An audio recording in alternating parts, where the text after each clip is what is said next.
ಚಿಕ್ಕಬಳ್ಳಾಪುರ ರಾಜಕೀಯವನ್ನು ನೋಡ್ತಾ ಇದ್ರೆ ಈಗ ಅಲ್ಲೋಲ ಕಲ್ಲೋಲ ಆಗುವಂಥ ಸಾಧ್ಯತೆಗಳು ದಟ್ಟವಾಗಿದೆ ಅನ್ನುವಂಥ ಮಾಹಿತಿಗಳು ಕೂಡ ಹರಿದಾಡ್ತವೆ. ಯಾಕಂದರೆ ಈಗಾಗಲೇ ಯಾರು BJP-ಲಿದ್ದಾರೋ ಅವರು ಮತ್ತೆ ಕಾಂಗ್ರೆಸ್ಗೆ ಹೋಗ್ತಾರೆ ಅನ್ನುವಂಥ ಮಾತುಗಳು ಕೇಳಿಬರ್ತಾ ಇದೆ. ಅದೇ ರೀತಿ ಹಾಲಿ ಕಾಂಗ್ರೆಸ್ನಲ್ಲಿರುವಂಥ ನಾಯಕರು ಕೂಡ BJP ಆಪರೇಷನ್ ಮಾಡ್ತಾ ಇದೆ ಅನ್ನುವಂಥ ಮಾಹಿತಿ ಕೂಡ ಲಭ್ಯವಾಗ್ತಾ ಇದೆ. ಇದರ ಜೊತೆಗೆ ಕೆಲವೊಂದಿಷ್ಟು ಚಿಕ್ಕಬಳ್ಳಾಪುರದ ಕಾಂಗ್ರೆಸ್ ನಾಯಕರು ಮುಖ್ಯಮಂತ್ರಿ ಸಿದ್ದರಾಮಯ್ಯ ಅವರನ್ನು ಭೇಟಿಯಾಗಿ ರಾಜಕೀಯದ ಬಗ್ಗೆ, ಲೋಕಸಭಾ ಚುನಾವಣೆ ಬಗ್ಗೆ ಮಾತುಕತೆಯನ್ನು ನಡೆಸಿದ್ದಾರೆ. ಹೀಗಾಗಿ ಈ ವಿಚಾರ ಅನೇಕರ ಗರ್ವಾಪಾಸತಿಗೆ ಕಾರಣವಾಗತ್ತಾ ನೋಡ್ಕೊಂಬೋಣ ಈ ವರದಿಯಲ್ಲಿ.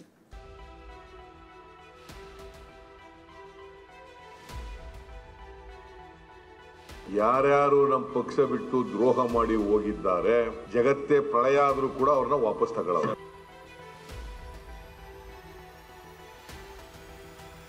Bombay friends, Mandya friends, Bangalore friends, ನಮ್ಮ ಪಕ್ಷ ತೆರೆದ ಮನಸ್ಸಿದೆ.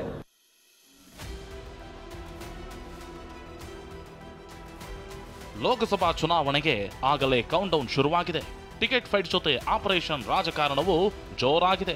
ಕಾಂಗ್ರೆಸ್ ಮತ್ತು ಬಿಜೆಪಿ ಎರಡೂ ಪಕ್ಷದಲ್ಲಿ ಟಿಕೆಟ್ಗಾಗಿ ದೊಡ್ಡ ಸಮರವೇ ನಡೆಯುತ್ತಿದೆ. ಈ ನಡುವೆ ಕಾಂಗ್ರೆಸ್ ತೊರೆದು ಬಿಜೆಪಿ ಸೇರಿದ್ದ ಚಿಕ್ಕಬಳ್ಳಾಪುರ ಬಿಜೆಪಿ ಮಾಜಿ ಸಚಿವ ಡಾಕ್ಟರ್ ಕೆ ಸುಧಾಕರ್ ಘರ್ ವಾಪಸ್ಸಿಯಾಗೋ ಮಾತು ಕಾಂಗ್ರೆಸ್ ಪಾಳಯದಲ್ಲಿ ಸದ್ದು ಮಾಡ್ತಿದೆ. ಎಸ್, ರಾಜಕೀಯ ಅಂದ್ರೆ ಅದು ನಿಂತ ನೀರಲ್ಲ. ದಿನ ಬೆಳಗಾಗೋದ್ರೊಳಗೆ ಯಾವ ನಾಯಕರು ಯಾವ ಪಕ್ಷದಲ್ಲಿ ಇರ್ತಾರೆ ಅಂತ ಹೇಳೋಕೆ ಸಾಧ್ಯವೇ ಇಲ್ಲ.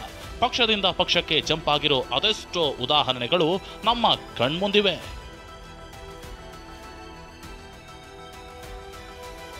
ಎಸ್.ಟಿ. ಸೋಮಶೇಖರ್, ಶಿವರಾಮ್ ಹೆಬ್ಬಾರ್ ಬಳಿಕ ಮಾಜಿ ಸಚಿವ ಡಾಕ್ಟರ್ ಕೆ ಸುಧಾಕರ್ ರನ್ನ ಕಾಂಗ್ರೆಸ್ಗೆ ವಾಪಸ್ ಕರೆತರುವ ಬಗ್ಗೆ ಚರ್ಚೆ ಶುರುವಾಗಿದೆ. ಲೋಕಸಭೆ ಚುನಾವಣೆ ಮೇಲೆ ಕಣ್ಣಿಟ್ಟಿರೋ ಮಾಜಿ ಸಚಿವ ಡಾಕ್ಟರ್ ಕೆ ಸುಧಾಕರ್ ಕಾಂಗ್ರೆಸ್ನಲ್ಲಿ ಟಿಕೆಟ್ ಸಿಗೋ ಭರವಸೆ ಇಟ್ಟಿದ್ದಾರೆ ಎನ್ನಲಾಗ್ತಿದೆ. ಈಗಾಗಲೇ ಚಿಕ್ಕಬಳ್ಳಾಪುರ ನಾಯಕರ ಜೊತೆ ಸಿಎಂ, ಡಿಸಿಎಂ ಚರ್ಚೆ ನಡೆಸಿ ಅಭಿಪ್ರಾಯ ಸಂಗ್ರಹಿಸಿದ್ದಾರೆ. ಕಾಂಗ್ರೆಸ್ಗೆ ಡಾಕ್ಟರ್ ಕೆ ಸುಧಾಕರ್ ವಾಪಸ್ ಬಗ್ಗೆ DCM DK Shivakumar green signal ಕೊಟ್ಟಿದ್ದಾರಂತೆ. ಆದರೆ ಸಿಎಂ ಸಿದ್ದರಾಮಯ್ಯ ಈ ಬಗ್ಗೆ ಇನ್ನೂ ಯೋಚನೆಯಲ್ಲಿದ್ದಾರೆ ಎನ್ನಲಾಗ್ತಿದೆ.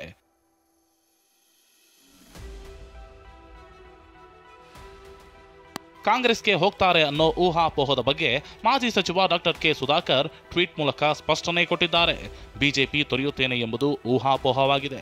ಪ್ರಧಾನಿ ನರೇಂದ್ರ ಮೋದಿ ನಾಯಕತ್ವ ಹಾಗೂ ಬಿಜೆಪಿಯ ರಾಷ್ಟ್ರೀಯತೆ ತತ್ವ ಸಿದ್ಧಾಂತಗಳ ಮೇಲೆ ನಂಬಿಕೆ ಇಟ್ಟು ಬಿಜೆಪಿ ಸೇರಿತ್ತು. ಬಿಜೆಪಿ ತೊರೆಯುವ ಯೋಚನೆ, ಉದ್ದೇಶ ಅಥವಾ ಅವಶ್ಯಕತೆ ನನಗಿಲ್ಲ ಎಂದಿದ್ದಾರೆ.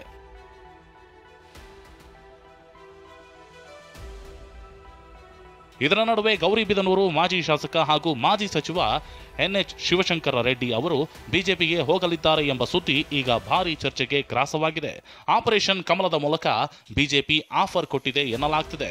ನಾನು ಟಿಕೆಟ್ ಆಕಾಂಕ್ಷಿಯಾಗಿದ್ದೇನೆ, ಟಿಕೆಟ್ ಕೊಟ್ರೆ ಇಲ್ಲೇ ಇರ್ತೀನಿ ಅಂದಿದ್ದಾರಂತೆ. ಯಾವುದೇ ಕಾರಣಕ್ಕೂ ನೀವು ಪಕ್ಷ ಬಿಟ್ಟು ಹೋಗಬಾರದು ಅಂತ ಕಾಂಗ್ರೆಸ್ ನಾಯಕರು ಮನವೊಲಿಸಿದ್ದಾರೆ ಎನ್ನಲಾಗ್ತಿದೆ. ಅದೇನೇ ಇರಲಿ, ರಾಜಕಾರಣ ಅನ್ನೋದು ನಿಂತ ನೀರಲ್ಲ. ಅವರ ಭಾವನೆ ಗೌರವಿಸುತ್ತಲೇ ಒಂದು ಮಾತನ್ನ ಹೇಳೋದಕ್ಕೂ ಬಯಸುತ್ತೇವೆ. ರಾಜಕಾರಣದಲ್ಲಿ ಹೋಗಲ್ಲ ಅನ್ನುತ್ತಲೇ ನಡುರಾತ್ರಿಯೇ ವಿಮಾನ ಹತ್ತಿ ಬಾಂಬೆ ಬಾಯ್ಸ್ ಕೀರ್ತಿ ಪಡೆದ ನಾಯಕರನ್ನು ಸಹ ಕರ್ನಾಟಕ ಕಂಡಿದೆ.